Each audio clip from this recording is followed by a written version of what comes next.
ओम नमः शिवाय। हर हर महादेव। आज रुद्र संहिता सती खंड का 23वां अध्याय से आरंभ कर रहे हैं। तो सुनिए 23वां अध्याय, शास्त्रों के मोक्षादि वर्णन। ब्रह्मा जी कहते हैं, विहारोपरांत सती शिव बैठे वार्तालाप कर रहे थे कि शिव जी को प्रसन्न देख सती बड़ी नम्रता के साथ बोली, हे करुणा सागर महादेव जी, भक्ति बड़ी से आप मुझे मिले हो। आपसे विहार कर कर मैं बड़ी संतुष्ट हूँ। अब मेरा मन तत्वों की खोज करता है। शिव जी सती से बोले कि महेश्वरी, कलयुग में तो भक्ति विशेष फलदायक होती है। संसार में मैंने काल को तीसरे नेत्र से जला दिया था। भक्त के लिए ही तो मैंने रावण का त्याग कर दिया और कुछ भी पक्षपात न किया। भक्ति के कारण ही तो मैंने व्यास जी को नंदीश्वर से दंड दिलवाकर काशी से बाहर करा दिया। अधिक क्या कहूँ, मैं भक्ति में ही हूँ। भक्ति की ऐसी ऐसी महिमा सुनकर दक्ष पुत्री सती बहुत प्रसन्न हुई। उन्होंने मन में ही प्रणाम किया। फिर भक्ति कारण लोक में सुखदायक और जीवों के उद्धार की बात पूछी। जन्म मंत्र, शास्त्र और विशेषतया उनका महात्म्य पूछा। सती के ऐसे प्रश्नों को सुनकर शिवजी बहुत प्रसन्न हुए और उन्होंने जीवों के उत्तरार्ध प्रेम पूर्वक कहना आरंभ किया। उन्होंने इतिहास कथा, भक्तों का महात्म और वर्णाश्रम धर्म सहित राजधर्म, पुत्र और स्त्री धर्म आदि वेदों शास्त्रों को तत्वत कहा। इस प्रकार हिमालय पर क्रीड़ा करते हुए सती और शिव ने एक दूसरे स्थानों में विहार किया। अब 24वां अध्याय, सती शंका। नारद जी ने कहा, महाब्रह्मन, अब आप मुझे सती शिव के अन्य चरित्र सुनाइए। ब्रह्मा जी बोले, नारद, जब एक समय लीलाधारी शंकर सती के साथ नंदीश्वर पर बैठे हुए त्रिलोक भ्रमण कर रहे थे तो दंडक वन में पहुंचने पर उन्होंने सती को वहां की वह भूमि दिखलाई कि जहां से रावण सीता को हर ले गया था और भगवान राम सीता के वियोग में लताओं और वृक्षों में भी उनका परिचय पूछते हुए सीता का पता लगा रहे थे। तब सती को यह सब बतलाते हुए देवाधिदेव शंकर जो वहाँ से आगे बढ़े तो उन्हें भाई लक्ष्मण के साथ सीता को खोजते हुए भगवान श्री राम दिखाई पड़े और उसी प्रकार विरही थे। शिव जी ने दूसरे मार्ग से आगे जाकर प्रणाम किया और श्री रामचंद्र जी को अपना दर्शन दिया। यह देख सती शिव जी की माया से मोहित हो गईं और उन्होंने मुस्कुराते हुए कहा कि शिव जी, आप परमेश्वर हो। आप तो सब देवताओं से प्रेरणम्य और सर्वोच्च हैं। वह विरही मनुष्यों की तरह वन में विचरते हुए इन दोनों मनुष्यों का आपने क्या किया? वे दोनों कौन थे? हे स्वामिन, इस शंका का निवारण कीजिए। सती को इस प्रकार माया से विमोहित हुआ देख शिव मुस्कुराते हुए बोले, हे देवी, सुनो, मैंने जो इन्हें सादर प्रणाम किया है, सूर्यवंश में उत्पन्न हुए ये दोनों भाई दशरथ के पुत्र हैं। राम और लक्ष्मण इनका नाम है। गोरे रंग का छोटा भाई लक्ष्मण है और श्री राम बड़े ही शांत और विष्णु के साक्षात अवतार हैं। ये पृथ्वी पर साधुजनों की रक्षा और हमारे कल्याण के लिए ही अवतरित हुए हैं। इतना कहकर भगवान शंकर मौन हो गए, परंतु सती जी के मन में विश्वास नहीं हुआ। तब सती के अविश्वास चित्त की देख भगवान शिव ने कहा कि देवी, यदि तुमको मेरे वचनों में विश्वास नहीं है तो जाकर अपनी बुद्धि से श्री राम की परीक्षा करो। हे प्रिय, जैसे तुम्हारा ये मोह दूर हो वैसे उपाय करो। मैं तब तक वट की छाया में बैठकर तुम्हारी वाट जोहता रहूँगा। फिर जो शिव जी की आज्ञा पाते ही सती जी राम की परीक्षा लेने चली गईं। वहाँ जाकर विचारने लगीं कि किस प्रकार उनकी परीक्षा लूँ। उन्होंने सोचा कि सती का रूप धारण कर राम के समीप जाऊँ। यदि श्री राम साक्षात विष्णु के अवतार होंगे तो मुझे पहचान लेंगे, अन्यथा नहीं। वो सीता का रूप धारण करके परीक्षा के लिए राम के पास गईं। तब सती को सीता के रूप में देख शिव का नाम जपते हुए श्री रामचंद्र जी ने यह रहस्य जानते हुए उन्हें प्रणाम करते हुए मुस्कुराते हुए कहा कि हे सती, इस समय शिव जी कहाँ हैं? तुम अपने पति के बिना अकेली इस वन में फिर रही हो। हे सती, आपने अपना रूप त्याग कर यह रूप क्यों बनाया? राम के इन वचनों को सुनते ही सती चकित हो गईं और उन्होंने शिव के वचनों का स्मरण कर बड़ी लज्जा आई। अब वे राम को साक्षात विष्णु समझ उनसे बोली कि राम, मैंने तुम्हारी प्रभुता देख ली, परंतु आप मुझे ये बतलाइए कि शिव जी ने आपको प्रणाम क्यों किया? सती के वचन सुनकर श्री राम के नेत्र हर्ष और प्रफुल्लित हो गए। 25वां अध्याय, शिव जी का सती से वियोग। श्री राम बोले, देवी, एक समय बहुत पहले शिव जी ने अपने लोक में विश्वकर्मा को बुलाकर उसमें एक मनोहर गौशाला बनवाई और उसमें एक मनोहर विस्तृत भवन और उसमें एक दिव्य सिंहासन तथा सबसे अद्भुत एक दिव्य श्रेष्ठ छत्र भी बनवाया। फिर इंद्रादिक सब देवताओं, शास्त्रों, पुत्रों सहित ब्रह्मा, मुनियों, देवियों और अप्सराओं को बुलवाया। अनेक वस्तुओं का भी संग्रह करवाया। नागों की 16 कन्याओं ने मंगलाचार किया और संगीतज्ञों ने वीणा, मृदंग आदि बाजे बजाकर संगीत गान गाया। इस प्रकार का बड़ा समारोह और उत्सव किया। राज्याभिषेक की सारी सामग्रियां एकत्रित हुईं और तीर्थों के जल से भरे घड़े मंगाए तथा अन्यान्य दिव्य सामग्रियां भी अपने गणों से मंगवाईं। फिर बड़े घोर शब्द वाला शंख बजाकर प्रसन्नता से बैकुंठवासी विष्णु को बुलवाया।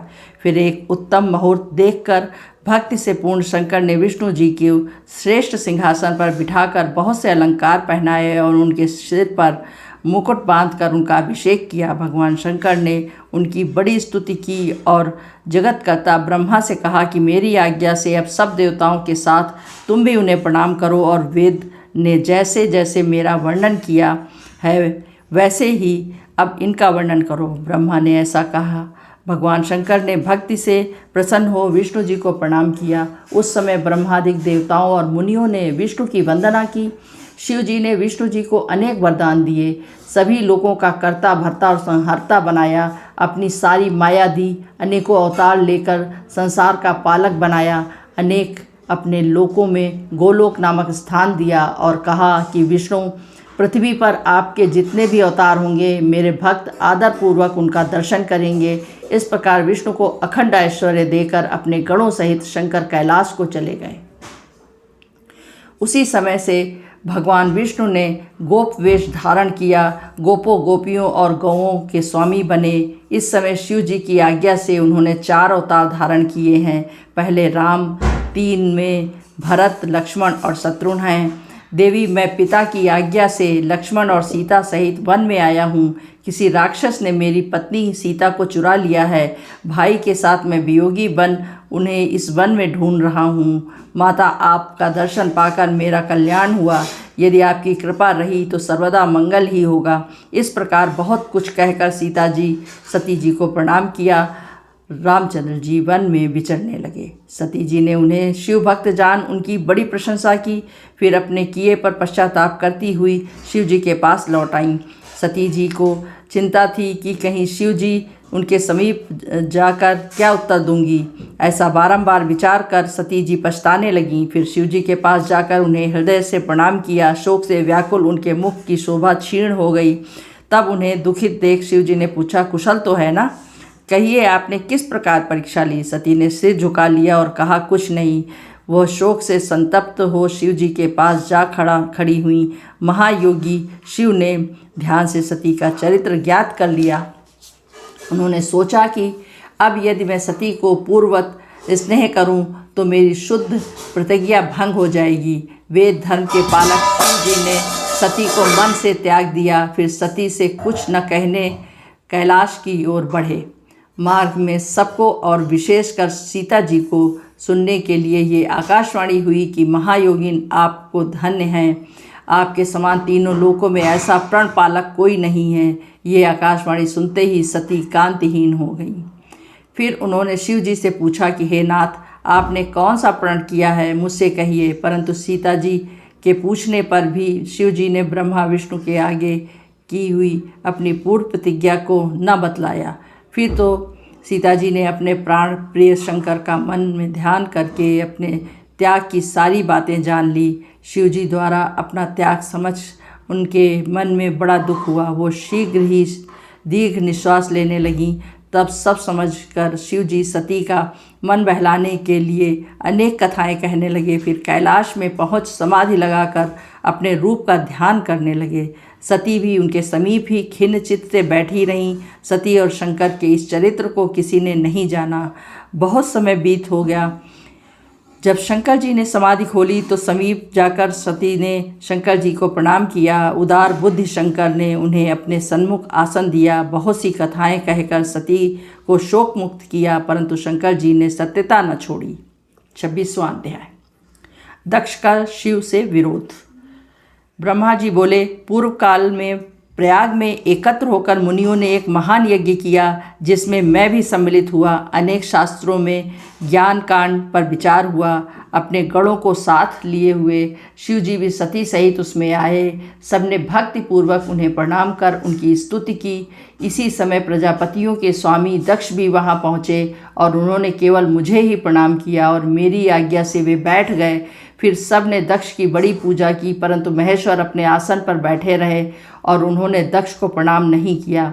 इससे दक्ष को बड़ा क्रोध आया। उन्होंने सभा के मध्य सबको सुनाते हुए शिव जी को बहुत कुवाक्य कहा कि वो पाखंडी, दुर्जन, पापशील, ब्राह्मण, निंदक, सर्वदा स्त्री में आसक्त है। संबंध से मेरा पुत्र होते हुए भी इसने मुझको प्रणाम नहीं किया, अतः मैं इसे शाप दूंगा। ब्राह्मणों और देवताओं, तुम भी सुनो, मैं इसे बहिष्कृत करता हूँ। अब आज से यह देवताओं के साथ भाग नहीं पावेगा। ये सुनते ही नंदीश्वर की आंखें लाल हो गईं। उसने दक्ष को बहुत डांटा और फटकारा। दक्ष नंदीश्वर को शाप देने लगे। शिव जी के समस्त गणों को भी उन्हें शापित किया। नंदीश्वर को और भी क्रोध आ गया। उन्होंने दक्ष से कहा, दुष्ट, तू शिव तत्व को नहीं जानता। मूर्ख, ये तू जान, भृगु आदि ऋषियों के मध्य में इस महाप्रभु भगवान शंकर का उपहास किया। इससे शिव जी के प्रभाव से मैं भी तुझे शाप देता हूँ कि तुम सब ब्राह्मण वेद का वास्तविक अर्थ न समझकर केवल आशीर्वाद पर ही विश्वास करोगे। जब क्रुद्ध नंदीश्वर ने इस प्रकार ब्राह्मणों को श्राप दिया, तब वहाँ बड़ा हाहाकार मच गया और दक्ष ने जो पहले ही शंकर को श्राप दे दिया था, भगवान शंकर नंदीश्वर को समझाते हुए बोले कि महाप्राज्ञ, तुम्हें क्रोध नहीं करना चाहिए था। मैं ब्राह्मण और वेद को श्राप नहीं देता।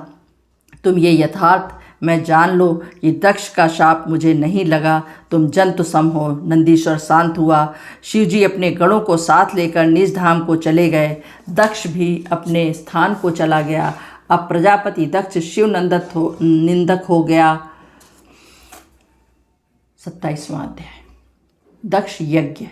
ब्रह्मा जी बोले, नारद, इस बात को लेकर कनखल नामक तीर्थ में प्रजापति दक्ष ने एक बहुत बड़ा यज्ञ किया, जिसमें भृगु आदि तपस्विनी को ऋत्विज बनाया गया। गंधर्वों, विद्याधरों, सिद्धगणों, यज्ञों, आदित्य समूहों और सभी नागों को दक्ष ने अपने इस महायज्ञ में वरण किया था।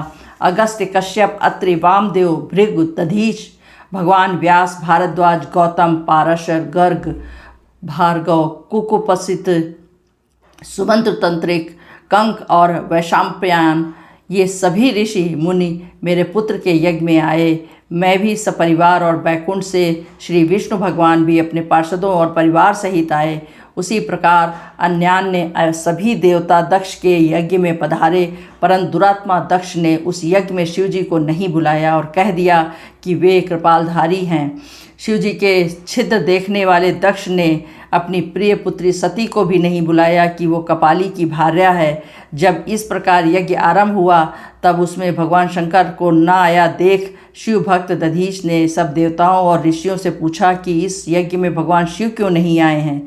उस समय दधीच के ये वाक्य सुनकर मूढ़ बुद्धि दक्ष ने मुस्कुराकर कहा, देवताओं के मूल विष्णु तो आ गए हैं, फिर शिव की मुझे क्या आवश्यकता है। मैंने ब्रह्मा जी के कहने से उसे अपनी कन्या दे दी, नहीं तो उस अकुलीन माता पिता से रहित भूत प्रेतों के स्वामी, आत्माभिमानी, मूर्ख, स्तब्ध, मौनी और ईर्ष्या करने वाले को कौन पूछता है।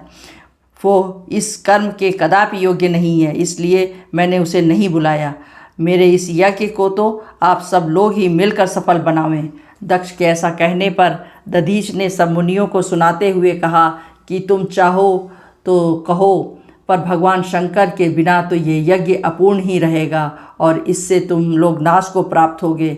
ऐसा कहकर दधीच ऋषि उस यज्ञ से अकेले ही निकलकर अपने आश्रम को चले गए और इस प्रकार वहाँ जितने भी शिव भक्त थे वे सब भी दक्ष को शाप देते हुए अपने अपने आश्रम को चले गए। दक्ष हंसने लगा। फिर उसने अन्य मुनियों से कहा कि शिव भक्त दधीच चाहता ही नहीं, विष्णु आदि आप सभी लोग वेद के वक्ता हैं, मेरे यज्ञ को सफल बनाइए। दक्ष की इस बात को सुनकर सब देवता और मुनीश्वर शिव जी की माया से मोहित हो गए। उन्होंने देवताओं की पूजा आरंभ कर दी। 28वां अध्याय। सती का दक्ष के यज्ञ में आना। ब्रह्मा जी बोले, जिस समय दक्ष और ऋषिगण दक्ष की आज्ञा यज्ञ में उत्सव कर रहे थे, उस समय दक्ष पुत्री सती अपनी सखियों के साथ गंधमादन पर्वत पर धारागृह में कौतुक पूर्वक अनेक क्रीड़ाएं कर रही थी। उस समय सती ने देखा कि रोहिणी से आज्ञा लेकर चंद्रमा भी दक्ष के यज्ञ में जा रहे हैं। तब सती ने अपनी विजया नामक सखी से पूछा कि रोहिणी से आज्ञा लेकर चंद्रमा कहाँ जा रहे हैं। तो सती के वचन सुनकर विजया तुरंत चंद्रमा के पास गई और उसने चंद्रमा से पूछा, दक्ष महोत्सव में जाने का वृतांत कह सुनाया। उसे सुन विजया ने आकर सती से कह दिया। ये सुन सती बड़ी विस्मित हुई और बार बार शिव जी के लिए आमंत्रण न आने का विचार कर हृदय में चिंता करने लगी। वो शिव के पास आई और बोली कि मैंने सुना है कि मेरे पिता ने एक महायज्ञ रचा है, सभी देवताओं ऋषिगण उसमें एकत्र हुए हैं। आपको मेरे पिता के यज्ञ में जाना क्यों नहीं सुनता है? आप इसका कारण मुझे शीघ्र बतलाइए। सब काम छोड़कर आप मेरी प्रार्थना से मेरे पिता के यज्ञ में चलिए। सती की ये वचन सुनकर शिव जी के हृदय में बाण से लगे। फिर भी वे इस प्रकार प्रिय वचनों में बोले कि देवी, तुम्हारे पिता दक्ष ने मुझसे विशेष वैमनस्य रखते हैं, इसलिए उन्होंने मुझे निमंत्रण नहीं दिया और जो बिना बुलाए दूसरों के घर जाते हैं वे मरण से भी अधिक अपमान पाते हैं। इस कारण हमें और तुम्हें दक्ष के यज्ञ में नहीं जाना चाहिए। ये सुनकर सती जी क्रुद्ध हो गईं और शिव जी से बोली, शंभो, आप ही से यज्ञ सफल होता है, परंतु इस पर भी मेरे दुष्ट पिता ने आपको नहीं बुलाया। अतएव मैं दुरात्मा अपने पिता और यज्ञ में आए हुए दुरात्मा देवताओं और ऋषियों का ये अभिप्राय जानना चाहती हूँ कि उन्होंने ऐसा क्यों किया। नाथ, इसके लिए मैं आपसे अपने पिता के यज्ञ में जाने की आज्ञा चाहती हूँ। परमेश्वर, आप मुझे इसकी आज्ञा दीजिए। सती जी का यह विचार देख सर्वज्ञ भगवान शंकर बोले, देवी, यदि तुम्हारी वहाँ जाने की इच्छा है तो तुम्हें आज्ञा देता हूँ कि अपने पिता के यज्ञ में जाओ। नंदीश्वर को सजाकर इस पर चढ़कर महाराजाओं के ठाट बाट से अपने सब आभूषण पहन कर जाओ। जब शिव जी ने इस प्रकार कहा तो सती जी वस्त्र आभूषण धारण कर पिता के घर चली गईं। शिव जी ने 60,000 रौद्र गणों को उनके साथ कर दिया। 29वां अध्याय। सती का आगमन।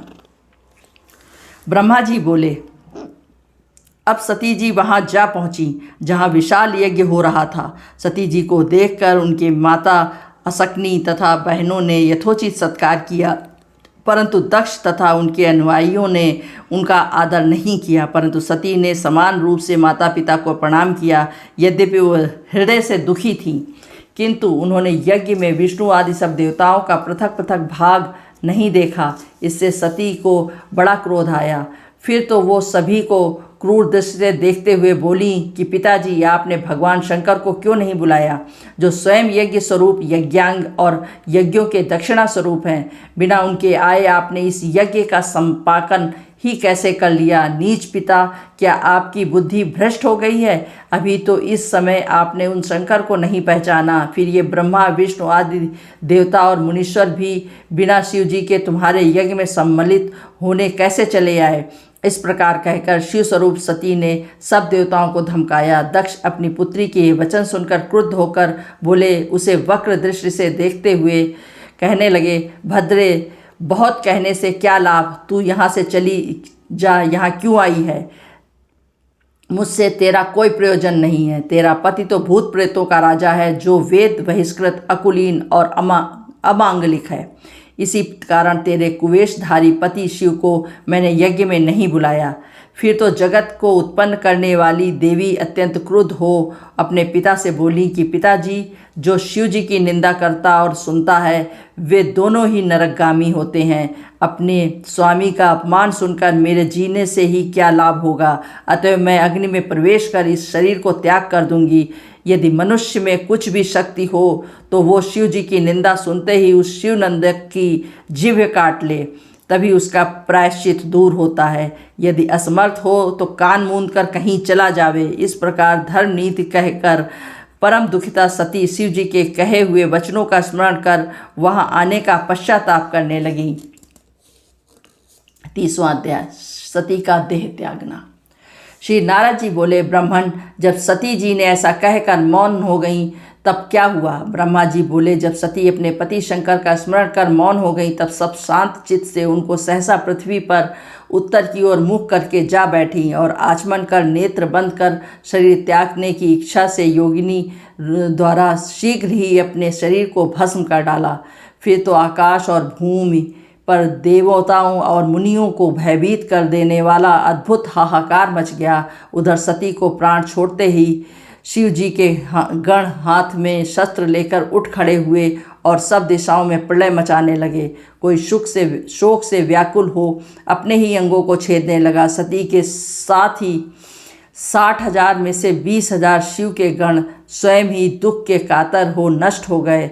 फिर जो मरने से बच गए वे क्रुद्ध हो शस्त्र उठा दक्ष को मारने दौड़े। उनके इस आक्रमण को देख विघ्नों की शांति के लिए महर्षि भृगु वेद मंत्रों से अग्नि में आहुतियाँ देने लगे, जिससे महाबलशाली ऋभु नामक बहुत से असुर उत्पन्न हो गए।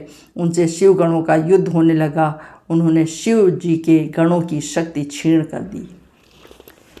20वें अध्याय तक 30वें अध्याय तक समापन हो गया है। अब 31वां अध्याय कल सुनाएंगे आपको।